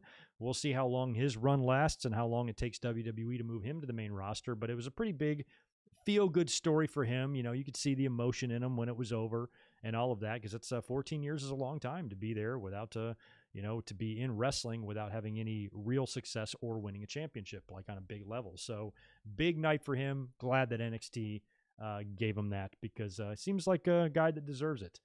Good to see you, Lysander Smith. Welcome. Yes, Index must be a thing. I'm loving me some Index. Yeah, Black would be an interesting Money in the Bank winner. He could be. I just feel like he should just be in a program for a bit or whatever before the Money in the Bank, because he's so mysterious. I guess interesting would be a good way to put it. Maybe not fun. I think somebody like Owens would be fun. Sami Zayn would be fun. Black would be interesting. Probably the perfect way to word that. Do I think Ray and Dom lose the belts on Father's Day? I don't know what's going on Father's Day. When the hell is Father's Day? Is that a Friday night? Or no, Father's Day's a Sunday. Is that Hell in the Cell? Hell in the Cell might be Father's Day. They could. Oh, what a day to do a split. Boy, if you're ever going to do the Owen and Brett thing and have Dominic kick Ray's leg out of his leg, oh my God, do it on Father's Day. Hell yeah. Yo, Amato, good to see you, man. Let's all wish Amato Gonzalez a happy birthday. Great listener, awesome dude. And he shares a birthday with Brian Pillman. That's right, today I think would have been Brian Pillman's 59th birthday. I'm glad you have a cold one. Cheers to you, my man. Amato sent me some really fun gifts in the mail with some pins and some decals and stickers and stuff. Really good dude. We love Amato here. Happy birthday, man. Hope it's a great one. Oh, June the 20th. That's actually my sister's birthday. June 20th is Hell in the Cell, and that is Father's Day. Interesting. Man, that's when they should do it, man. They should do Dominic turning on Rey Mysterio. If y'all don't mind, smash that thumbs up button for me. Keep the likes going while we get into NXT here, and I'd appreciate it. And we'll wrap things up with last week's Dynamite, and I will preview Double or Nothing, the card.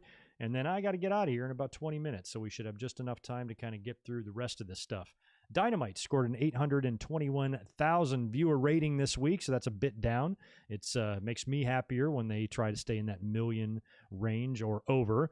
And this was basically the go-home show, because correct me if I'm wrong, I guess next week Dynamite isn't on Wednesday. They're moving it to a different night, and I didn't write it down. I'm sorry. Somebody else help us out there in the chat with when next week's Dynamite is going to air. But that basically meant that this past week had to be their really big final push, and kind of almost maybe treat it as their go-home show, since next week is going to be a little wonky. So they had to kind of have all their big promos here and all their final setups for what we're going to see at Double or Nothing. And this was a really good episode of Dynamite. I enjoyed it pretty much from top to bottom. We had a Christian defeating Matt Sydal. That was supposed to be Ricky Starks, I believe. They will both be in that casino battle royale that I think Christian might be the front runner of so far for Double or Nothing. We had Eddie Kingston and Moxley defeating the Acclaimed, and now the Acclaimed came out there and were doing their rap and dropped some pretty fucking amazing lines about Renee Young or Renee Paquette and oral sessions and all that stuff. I'm sure that was cleared with Moxley, because Moxley's awesome, but whoa, I don't pay much attention to the Acclaim's raps, but I caught some of that. I'm like, holy shit. Those were some mic drops right there. That was pretty funny. Loved the Jericho and Malenko backstage interview with, it was Alex Marvez, and I guess he's trying to get an answer out of Jericho about the Stadium Stampede, and he's like, you're just gonna have to wait for like everybody else, and don't piss him off, because he's got 1,000, he knows 1,000 holds, and between this there's 2,004 holds. And Jericho goes on to say that he might have forgotten a few of them. Just really cool little throwback there, because Jericho reading the holds was all during that Malenko feud. And that was some good stuff. Dean Malenko to this day has one of the biggest pops in WCW history when he dressed as Seco Play in that Battle Royal and attacked Jericho and took the mask off, and the crowd went fucking nuts. It was great stuff, man. That was a fun feud back in the day. If you're completely unaware of the Jericho and Malenko saga from WCW, look it up. It's fun. We had the Pinnacle, the big Last Supper. There's a big promo. They're all at dinner eating steaks and talking about how they would love to move on with their careers. MJF can become world champion. FTR can win back the tag titles. But no, they can't do any of this stuff. They can't evolve because they're too busy dealing with the Inner Circle, and they don't want to, and they're a thorn in their side, and blah, blah, blah. So that's why they want this Stadium Stampede match to put things to rest once and for all. And it cracks me up. These guys are all at this nice, fancy steakhouse, and they're all eating, nice steaks. But this is the same thing with Carmella. When Carmella was on, this is because these wrestling companies need to know that restaurant people are watching this. And when Carmella was on SmackDown talking about this wonderful, expensive champagne, it was Cook's. You can find Cook's at 7-Eleven for $4. Cook's. It's just sparkling bullshit or whatever. And she's out there drinking it like it's some $500 shit. And here they're in a steakhouse, no less. 5 men eating red meat in a nice steakhouse, and they're drinking this like rosé wine.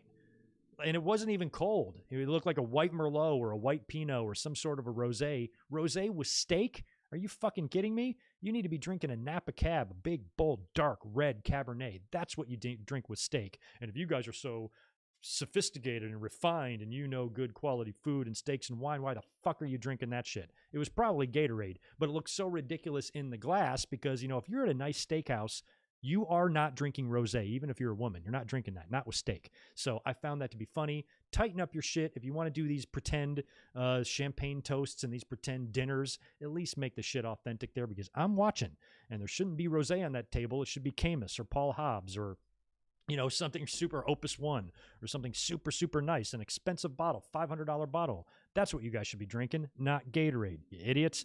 Anyway, after that, we had Hikaru Shida taking on Rebel. Of course, Shida wins here. She's got a big match with Britt Baker coming up for the title at Double or Nothing, and that is going to be the end of the road for Hikaru Shida, I'm sure. After the match, Britt Baker attacks and hits a curb stomp on Shida. So I guess probably on the Go Home Dynamite, the special episode next week, Friday at 10:30, says Randy Peace. Thank you so much.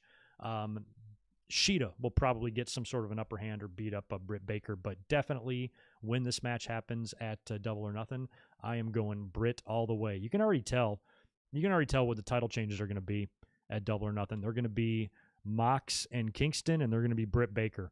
I think Miro and Kenny will retain their titles. That's my guess anyway. After that was a pretty funny segment with Omega and Don Callis trying to convince Cassidy to give up his title shot and, trying to manipulate him with a contract. Don Callis is hilarious. Apparently he's done with Impact Wrestling as well, and he's going to be, kind of full-time on the side or at the side of Kenny Omega. Not a big surprise there. After that, we get the big inner circle promo where they finally say yes to the Stadium Stampede and hype up that match. Everybody gets their opportunity to talk, including Jericho, who says, you scarred me for life, throwing me off the cage. You scared my family. You injured me. So, we're going to fucking kill you guys at Stadium Stampede. And if we cannot beat you, then we do not deserve to stay together. So it sounds like the stip here is going to be if Inner Circle loses, they must disband. But Jericho vows that they're going to dance all over their face and piss all over their grave. So we will see what happens. What do you guys think? Does Inner Circle go 0-2 at Stadium Stampede, or do they win this one?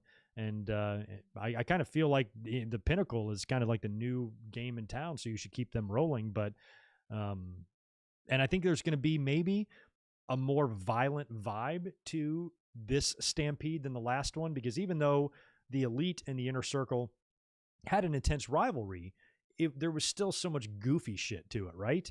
With all this crazy shit they were doing throughout the match. I'm not sure if Inner Circle and Pinnacle need to be that goofy. I think it needs to be a little bit more hardcore, but maybe with a goofy touch to it, and maybe give it a little bit different identity than the last Stadium Stampede.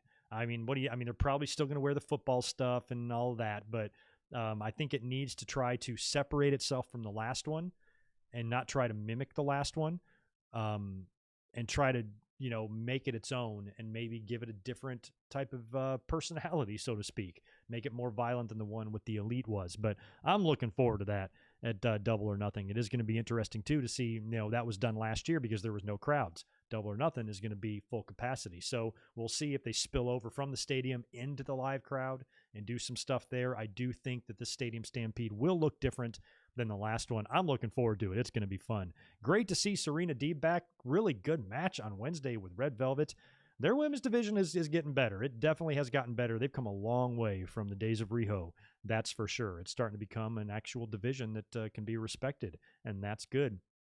Still putting over Anthony Ogogo as a killer, has a match with Austin Gunn, basically beats him with one punch, punches him in the gut. Blood sprays out of Austin Gunn's face there. So Cody and his American pride is going to be in really, really big trouble against Anthony Ogogo. That whole situation is hilarious. Cody, and hearing Jim Ross talk about, he said like, man, I love that promo last week from Cody. So proud of being American. So I felt that promo. I felt it, man. I'm like, JR, you did not feel that promo. That promo was ridiculous. My God. So anyway, Cody and the American Dream and his Mr. America man is probably going to beat Ogogo at the pay-per-view, which sucks because I think they should put this guy over as a badass and try to build their own Brock Lesnar. It's one of the best chances they're going to ever going to have to do it. But no, he's got to go down to Mr. America. Miro promo after that. Miro is absolutely fucking hilarious. Thanks his Lord and Savior God or whatever he said, which was pretty funny. Goes on to talk about Darby Allin and says, go back and make your cheap bullshit gritty movies. Lance Archer then comes out and says he's going to take the title, and Miro says, no, you're not. All that stuff's pretty fun. And of course, Miro will be defending the title against Lance Archer at Double or Nothing. If I'm AEW, I'm keeping Miro rolling, at least for the time being, because he's pretty fun. In the main event, we saw the Young Bucks defending the AEW tag team titles against the number one ranked team, Varsity Blondes, who have just been racking up, I guess, a lot of wins on AEW Dark and Elevation, I'm assuming.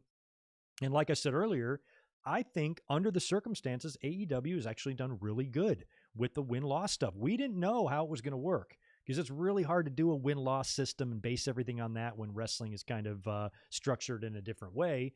And WWE even tried that power ranking shit, and that didn't really work. So AEW, this isn't perfect by any means, but they're handling this and treating it a lot more seriously than maybe I thought they were going to.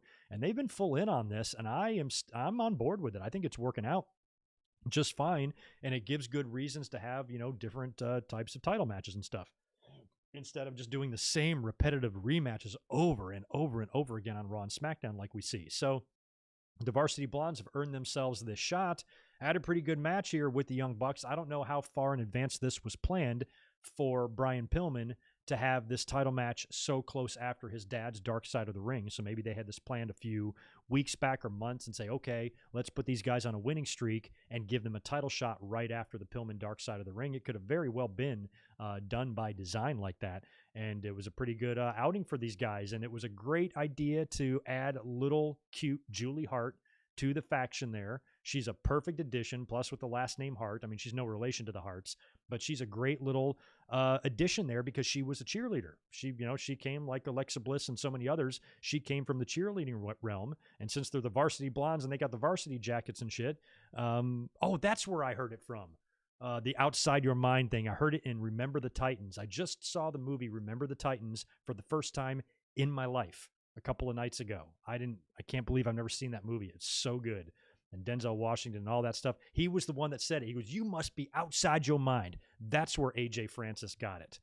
Man, that was going to drive me crazy. Anyway, back to Dynamite. Adding Julie Hart, I think, was a nice little cherry on top on this really fun little tag team that in a way is a tribute to his dad, but also in a way is doing his own thing. And we had Brandon Cutler and the Cold Spray very, very involved in this match. Both were doing a lot of interference.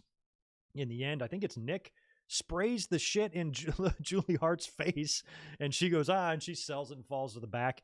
And then I think they hit him with, they hit him maybe with a super kick, and then Matt immediately locks up Brian Pillman Jr. in the sharpshooter, and he has to tap out. So pretty decent, pretty decent little finish there between those two teams in the title match. After the match, when the Bucks are celebrating, Mox and Kingston just casually stroll into the ring, just walk in there, chill, and choke out both members of the Bucks, and they're next in line for the tag team titles. So that worked out perfectly that they came in because of the loss to the Varsity Blondes that immediately in the rankings bumped Mox and Kingston up to number one contenders, and now they're going to get the shot at Double or Nothing, which is looking like a pretty great card. Let's run through it. We've got the Casino Battle Royale, which right now I think maybe Christian could be in line to win because the winner of that gets a title shot, but not necessarily on a pay-per-view or anything. It's usually just a title shot on TV. So it might be Christian or it might be somebody completely fun. I haven't seen the complete list of combatants yet, but I'll have a prediction for you, which will be, I guess, next week. Yeah, 1 week from today, the Winged Eagle will be predicting all of Double or Nothing. So put that on your calendar. We got Page versus Cage, Adam Page versus Brian Cage. Cody, of course, Mr. America, Mr. American Pride, hell yeah, taking on Anthony Ogogo.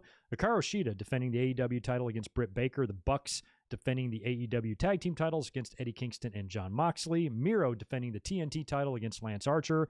Pinnacle versus Inner Circle, Stadium Stampede, and Kenny Omega defending the AEW title in a triple threat against Orange Cassidy and Pac. That's 8 pretty solid matches there, I have to say. I'm really looking forward to Baker and Shida. I think Baker's going to take the title there. Would love to see Mox and Kingston beat the fuck out of the Bucks. That would be great. I think the Stadium Stampede is going to be all kinds of fun. I think the triple threat title match is going to be fun with Kenny retaining. And I think this pay-per-view's got potential to be awesome. So we'll be up here 1 week from tomorrow watching Double or Nothing and reviewing it after the show. So that is probably going to wrap it up for me. I got to get out of here. If you guys don't mind, since the audience was a little low today, if you could smash that thumbs up button on your way out the door, I would appreciate it. I think I knocked out all the super chats. And I hope you guys have a great rest of your Saturday. Don't forget, we'll be up here tomorrow. Let me check this poll right now before I do sign off. We got our poll over on YouTube right now, which watch along I should do. WCW Bash at the Beach 1996 or WWE Hell in the Cell 2009. It's looking like it's going to be the Bash with about 200 votes, 70% to 30%. So that's likely what we're going to do unless the polls take a big drastic turn tonight. But at the end of the night here, I'll look at the final count, and we'll be up here tomorrow, 8 o'clock Eastern, 5 p.m. Pacific, to watch what appears to be the formation of the NWO at Bash at the Beach 1996. Looking forward to it. So you guys have a good rest of your Saturday. Take care. Thanks for being here, and I'll catch you tomorrow. Peace.